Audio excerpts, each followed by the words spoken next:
এই দেখেন নদীর পাড়ে কি সুন্দর নৌকা যাচ্ছে, আর এই যে আমাদের পাগলি বসে আছে, সাথে আমি বসে আছি। খুব সুন্দর একটা পরিবেশ, মানে এত সুন্দর একটা লোকেশন।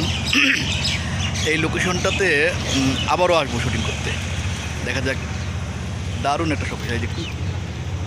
এই যে নদী, আকাশটাও খুব সুন্দর। এখন কিছুক্ষণ আগে অবশ্য বৃষ্টি হয়েছে।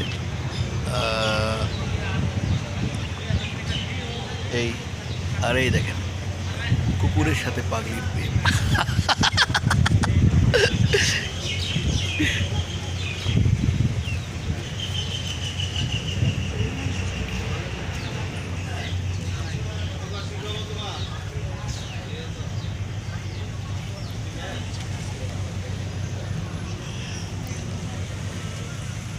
এই যে আরেকটা ট্রলার আসতেছে কিছুক্ষণ পর পরেই। এখানে সুন্দর সুন্দর ট্রলার আসে, দেখেন কি ভালো লাগছে, দারুণ।